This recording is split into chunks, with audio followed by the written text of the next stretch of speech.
Ladies and gentlemen, welcome back to the Qatar Masters 2023. This is an open chess tournament with some of the best chess players in the world playing, including your favorites, Magnus Carlsen, Hikaru Nakamura, and international master Eric Rosen. My friends, we've had a lot of drama in this event already. Magnus suffering his worst defeat in classical chess in about 2 decades, looking to make a comeback. Hikaru, meanwhile, Chad, Sigma, whatever word you want to describe it, at the top of the leaderboard. In today's video, I'm going to show you a game that Magnus played against yet another youngster, a young Indian teenage prodigy grandmaster by the name of M. Pranesh.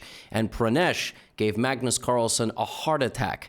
And then I'm going to show you another game that Magnus played against an Indian teenage prodigy grandmaster. I mean, really, there was a gauntlet of these players in this event. Pranesh sensing that he could pounce on the world champion, not physically. Also, Magnus is technically not the world champion anymore, but you know, the best player in the world. He plays e4, and Magnus responds with pawn to g6. Pranesh is born in 2006. And Magnus's next opponent, Bharat Subramaniam, is born in 2007. I might have that backwards. They might be 06, 07.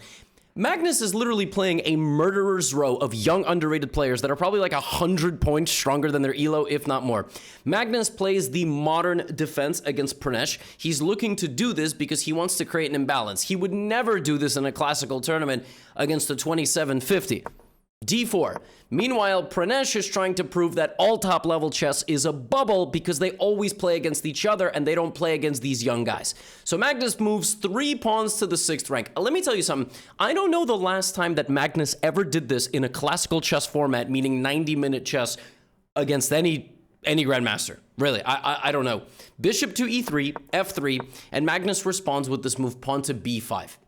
All right, he's looking to instigate over here. He's trying to dissuade white from quickly castling queenside and starting an attack. Meanwhile, Pranesh, g4. No hesitation.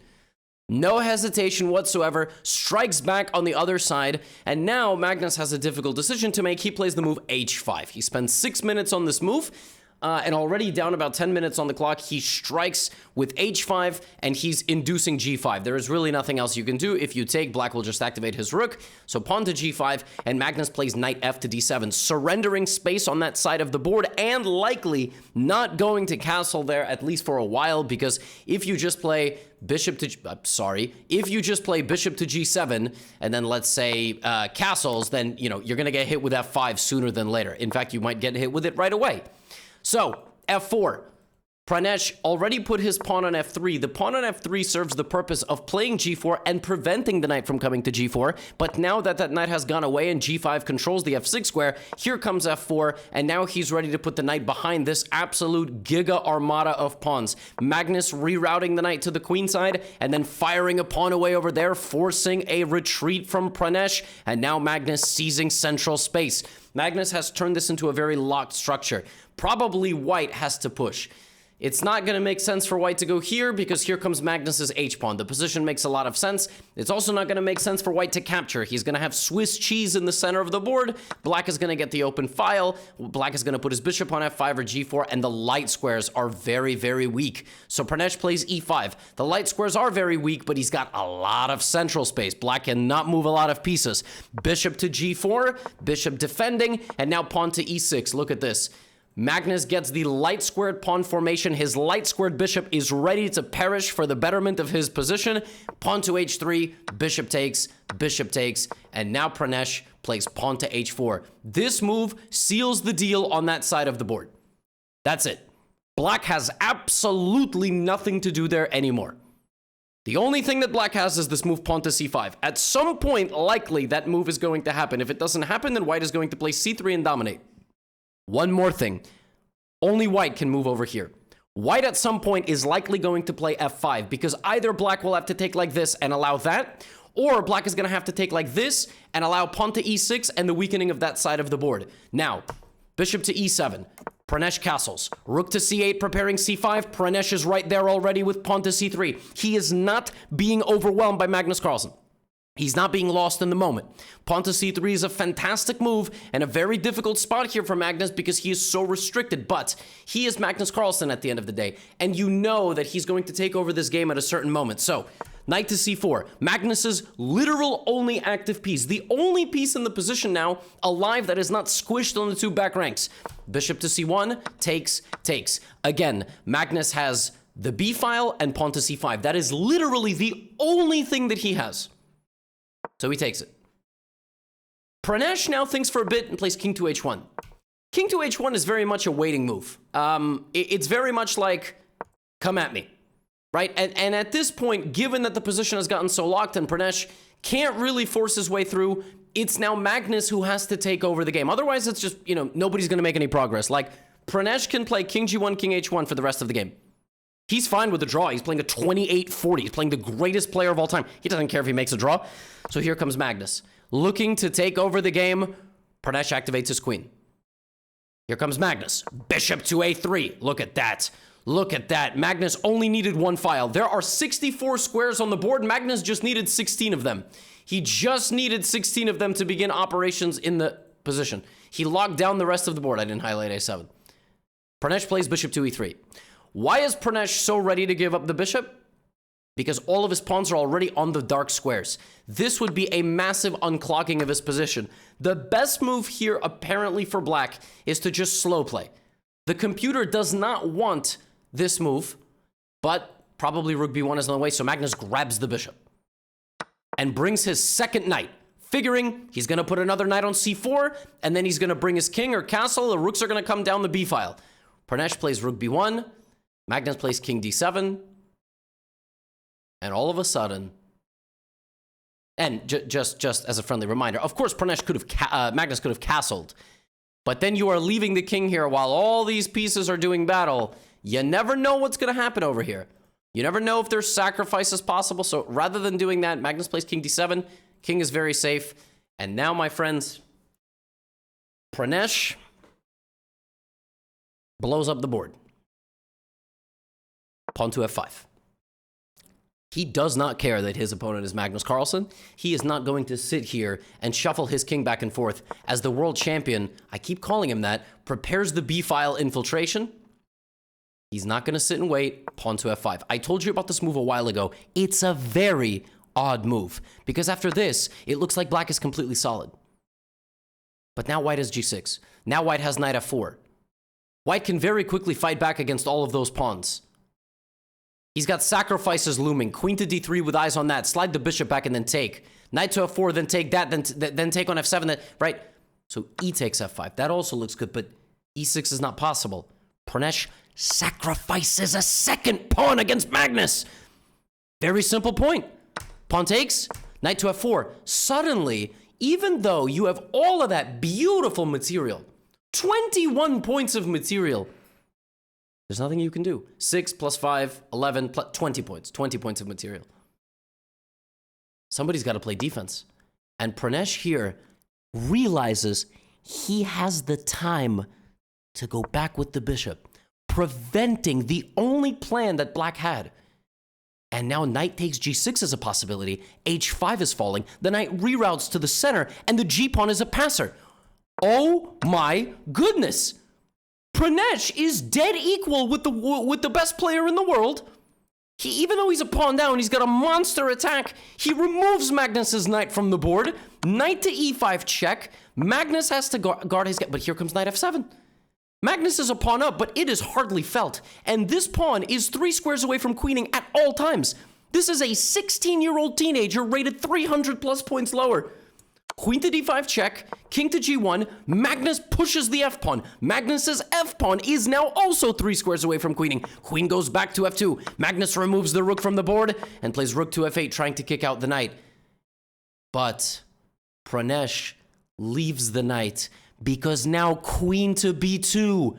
That is very bad news for Magnus. Oh my goodness, Magnus now has only one move to survive, and it's pawn to c5. Simultaneously defending, simultaneously attacking, looking to get the bishop here, at which point white would be checkmated. The game is hanging on a knife's edge. Pranesh takes on d6. Magnus is down nearly 20 minutes on the clock. He takes with the king. Pranesh plays the best move, queen to a3. simultaneously putting pressure here, opening up another front of attack. Pranesh is actually beating Magnus Carlsen. This might be Magnus's second loss to a 2500 in this event in 2 days. Oh my goodness. Magnus plays queen to f5, and now Pranesh has an opportunity to win the game. He plays queen to a6 check. The black king is hunted. The only way to go is into the center of the board. Pranesh has a draw. Official. He can make a draw here with queen to b7, king to d6, and repetition.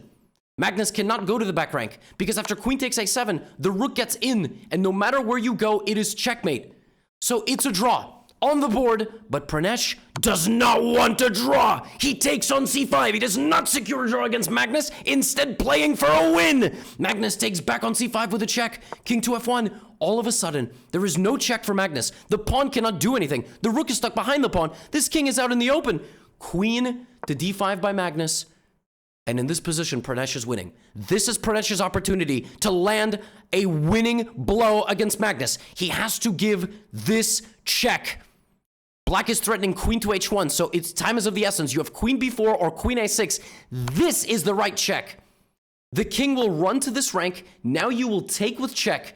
And after king to d6, you give the same type of check, you get your queen back, and you continue with the game. It's a winning endgame because you've grabbed that pawn. Now, if after queen a6 check, black tries to guard, then there's rook to d1, king to c7, check here, and the very cool, calm, and collected king to g1, making sure there is no more check, and if black plays f3, he blocks his own queen, king f2! And that's it. You're winning. This is winning. The g-pawn is winning. White is winning. But Pranesh plays queen to b4. He needed to take a little bit of time. He hunts the black king across the board, and he wins the rook. He wins the rook.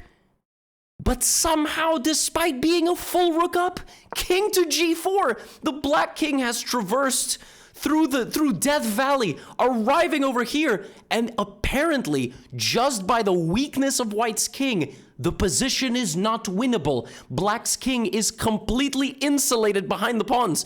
White is up a full rook and is 3 moves away from making a second queen, but in that time, he will suffer the fate of a perpetual check. It is on a knife's edge. f3 played by Magnus, sacrificing his own rook as Pranesh. He had to do it because if he tried to save the rook like rook to f2, that's mate. So he had to be very careful here. He gives up his rook for the safety of his king, and the position repeats after queen c2, queen b1. Pranesh cannot escape the checks, and Magnus has no choice. This is not a queen endgame he can win. Pranesh is 2 squares away from queening. My friends, the game ends with a repetition of moves and a draw. Pranesh nearly taking down Magnus Carlsen up a full rook for a few moves in this game, but Magnus infiltrating with his king. An excellent fight, but an excellent fight even more so when you know they're separated by 300 plus rating points. Just incredible. Magnus doubled the age of his opponent, 5-time world champion, just unbelievable stuff, and Pranesh showed absolutely no hesitation. When he felt the position was getting a little bit tedious for him, he sacrificed multiple pawns to attack Magnus's king. He fought off Magnus's plan. He infiltrated on the B file. The pressure was on Magnus the entire game, and he manages to hold the draw, running his king across the board. Just absolutely sensational stuff. And I got news for you. It did not get any easier. His next opponent is a year younger than Pranesh and just 15 points lower. Can Magnus fight off another Indian teenager? This is absurd stuff now. He has played 4 Indian players in the first 5 rounds of Qatar Masters. He plays e4. This one, an Italian. Subramanian playing knight to f6, and this kind of offbeat system h6, preventing White from ever moving anything to g5. Also, Black has possibilities of g5 himself. Magnus castles. d6, a4. Taking space on the queen side, a5 possible in the future. Also, c3 and b4 possible in the future. Bharat plays g6. Clearly not looking to be overly aggressive with g5, although it is possible. He plays g6, bishop g7, and sets up like this. It's kind of like a Peard's defense, King's Indian style, bishop on g7. Magnus, meanwhile, taking a lot of space on the queen side with a4 and b4. King to h7. 17 minutes spent on a king move. Just a preparatory move. Bharat wants to play f5. He wants to attack Magnus. King to h7. He moves his knight out of the way, and Magnus sees this coming from a mile away, but he's still got to make preparations for it. Pawn to b5. Bishop back to a2, and now pawn to f5. Bharat has fulfilled his plan. Bishop is no longer hitting a king. Pawn and king here. Knight slides out of the way. Pawn to f5. Take. Bishop takes d4. And Magnus striking back in the center of the board. A very tense position. Very different than the game against Pranesh. Pranesh, it was more of a maneuvering game. It was more of a maneuvering game in a closed position, which then exploded when Pranesh sensed that his position was in danger. Here, Bharat with the black pieces is just going straight at Magnus, opening up the F-file. Magnus attacking in the center. Very tense moment here. The best move for black here is apparently this very obscure c5. Trying to just add another layer of pressure to the center, forcing white to make a decision. If something like d takes c5, dc, and the queen opens. If c5, de, then de and the queen opens. And if you try to, I don't know, take en passant, then this knight can come back into the game with pressure on the center. But Bharat plays the human move, which is knight to f4, looking to land the knight on d3. I mean, who would not like that? Now Magnus clogs the center with knight to e4, with pressure on the knight. Pressure in the future to jump in. Also, knight can go to g3 and take that light squared bishop. And now Bharat gets... It's a very difficult moment here for black because he can play g5, he can again play c5, and he can play the move he played in the game, which is d5. That is a monster decision because now you've completely removed stability from your center and you are purely relying on tactics. Magnus takes the knight. And now, I think Bharat realized, if he goes here, his pawns can't go forward. Magnus will now gallop that way. The knight has no return. The bishop is eating granite. This bishop is eating granite as well, like I did as a child at the playground. And Magnus will go here, trade that off, plant the second knight in the center, and slowly outplay him. So Bharat tries to go, hey, he goes crazy here. He takes back in the center. That pawn is completely gone. That pawn will be taken. It does get taken. Bharat takes Magnus's knight, opening up his king, and he brings in his knight. But unfortunately, my friends, even if you just do the numbers here, take, white is up a clean pawn. The only thing that white has here is the open king that's not very good, but he can play rook to e5, queen e2, and barrel down the center with 19 points of material. Magnus will likely even win that game. Magnus just does something very simple. He just gets out of the way. And he keeps the bishop of the same color on the board. Opposite color would have been slightly a little bit more dynamic and imbalanced. Magnus just brings that bishop back. Pawn to h5, says, you can't attack me, Bharat. Gets rid of this, and now he's going to operate in this position. He is up a pawn and nearly 1 hour on the clock. This is a very different type of game. Queen to e2 targeting that pawn. You can go here. Magnus knows how to play endgames. He goes for that trade immediately. Magnus probably has the endgames masterclass. If you don't have the endgames masterclass, you should go check out the free sample. You gotta know how to win your endgames. You gotta get a lot of you probably struggle in endgame. You get an endgame, you don't know what to do anymore. He does. That's why he's 28-39. Queen takes b5. This position looks like black has won his material back, but rook to b1. Magnus not even hesitating. Look at that. Taking that. And in this position, he actually has a fatal knockout punch. Rook takes g7. He can sacrifice his rook, put in his bishop, and then get in on the back rank. If black plays something like king to h6, you have queen f4, queen f7. If black plays something like king g8, you have queen takes g6 and checkmate. But Magnus, he's not interested in all of that. He doesn't want to sack his rook, plays here. And now actually Bharat could have played queen to d3 and tried to sneak into f1.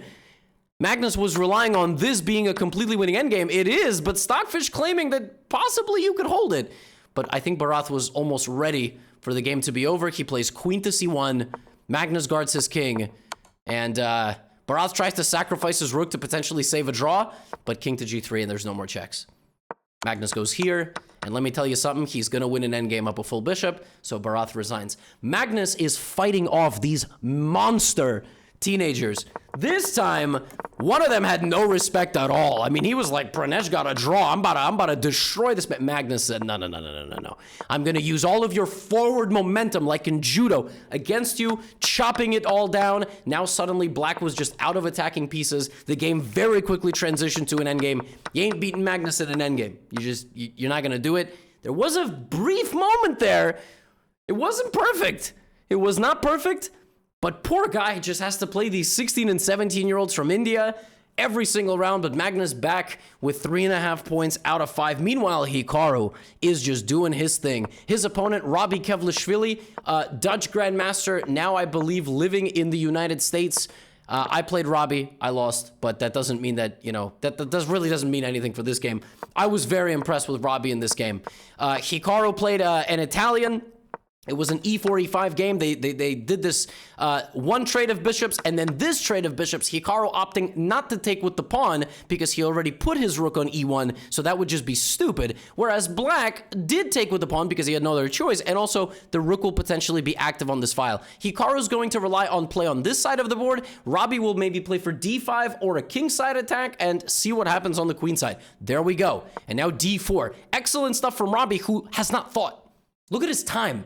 1:35 on the clock. Every time Robbie makes a move, he's gaining time. Pawn takes, knight to d7. 4 minutes spent on that move, but the position is still very much in the balance. Very nice preparation.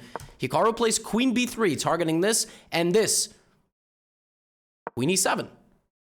Now, if you take on b7, knight de5 potentially, and the queen is getting trapped. It won't. Hikaru's going to see that, but very good play there for black. Knight to a5 instead. Okay. Queen a3, queen takes. Now, that decision by Hikaru is crazy. Hikaru's got to 100% be aware this is not terrible. That is one of the ugliest looking pawn structures ever. Ever. But Hikaru calculates that black is going to suffer for a while, and he's going to have to play b5 at some point.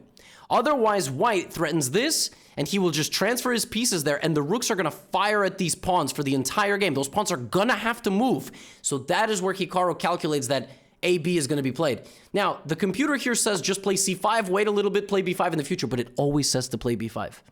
It always says to play b5. And that is exactly what happens. Rook b8, Hikaru plays e5, and black could wait. Like, he could go here, and then Hikaru might play knight c4, and Hikaru might make a mega clamp. And then, you know, black can play b6, but he's never going to be able to move past that. If white is able to clamp that down, he's never going to be able to move past that. So b5, there it is. Takes. Robbie keeping equal here. Playing c4, excellent, energetic chess. If knight d4, then knight e5. Now we have a trade happening here. Take. The knight attacks the pawn on a3.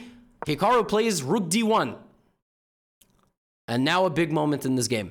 Hikaru threatens the pawn, which cannot be defended. The only thing you can do here by black is to take on e5 or to take on a3. Takes, rook d4. But white does get a little activity in that position. Maybe Robbie was uncomfortable playing this position with this pawn and this pawn. And he probably was also uncomfortable taking on a3 because after rook c7, the knight's got nowhere to go. He can't take on e5 anymore. So Robbie in this position must have been inspired by some of my content, because in this position, he sacrificed the rook. Reason I'm not screaming it is because Hikaru just took the rook, then took the pawn in the center after kicking out the knight, and he just is winning. I mean, I'm not laughing at the decision to sacrifice the rook, but not all rook sacks are the same. That's I guess what I would say.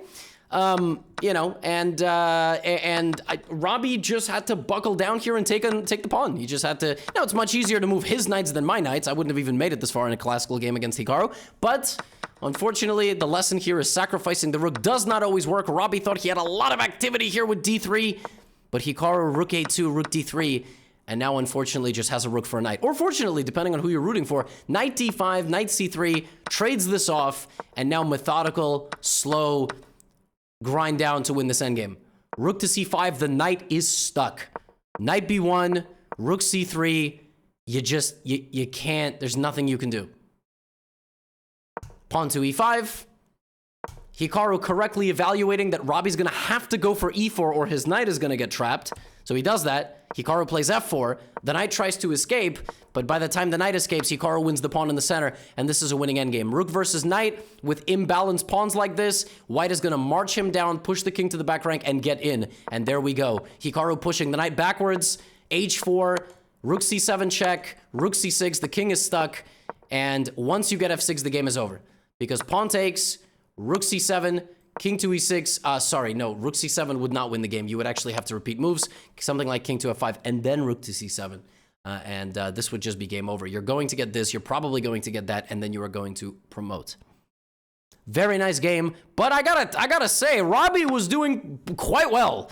What good game from Robbie, and I'm expecting big things from him in this event. There were many other upsets, but I would like to end today's video with a very fun game. This is Eric Rosen's game against A.L. Muthaya, who is an international master from India, and actually Muthaya played against Magnus.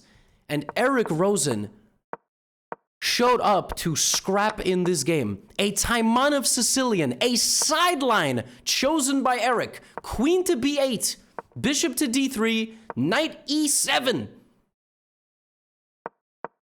There's the move. Eric takes, clearly a gambit. Clearly something like queen takes b2 here. But knight a4 and c3 was obviously planned. Black said, you know what, I believe you. I don't want to take. Eric still gave the pawn up. Eric's just giving the pawn up. He's like, if you want this, you could have. That pawn is just hanging, but it's like the forbidden fruit. Knight a4, knight b6 is going to happen. Black is like, I'm not going to take the pawn. Eric, meanwhile, queen h5. Look at this. This man is playing for the kill. Knight a4 looking to infiltrate on that side of the board. Black plays e5 to fight back. Eric plays g3, controlling the center. Black plays pawn takes f4 and activates the queen. But here comes the knight to b6. Finally, the queen takes the pawn. Eric just hated his b-pawn this game. Rook b1, and now in this position, Muthaya can move his queen or his queen here. Instead of that, he starts an absolutely catastrophic turn of events. Knight takes f4. What? This knight can be taken two different ways while the queen is hanging here, but now that queen is hanging and this bishop can be taken. This knight can take that bishop and then that bishop as well. Eric takes the bishop. Because you actually probably have to take it back. Otherwise, you take the queen, Eric grabs a second bishop on his way out, forcing the king to move. Now rook takes, queen, rook takes, and knight takes c6. And the imbalance here is two bishops versus a rook, which is totally winning. Eric plays rook to f5. Where's that knight going? Because bishop d4, now this rook is stuck. The knight is pressured. Knight goes to d7. Eric zips his rook around. The rook's got no moves. He completely traps his opponent's rook. Look at this.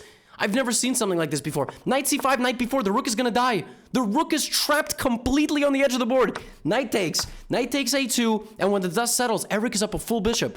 The monstrous preparation in this game displayed by Eric Rosen, the fantastic trapping of the rook, and he's going to win this game by literally just walking his a-pawn up the board. He plays rook to d5 here. For some reason, I think he's trying to play rook e5. He does just that, and that's it. Bishop takes f4, the knight is trapped, the pawn is queening. Eric Rosen winning a spectacular game against a very, very strong opponent. He's made 2 draws against 2500s. He's now beaten a 2470 in this event. We got eyes on Eric Rosen. We got eyes on a lot of players. Nodirbek Abdusattorov from Uzbekistan winning some fantastic games. And I'm going to try to feature the race for first place in the second half of the event. Magnus under attack by Indian teenagers. Hikaru looking sharp. Eric Rosen having a strong event. Vaishali Ramesh Babu, the sister of Pragdananda, destroying everybody. I mean, just amazing stuff. I'll see you all for round number 6. Get out of here.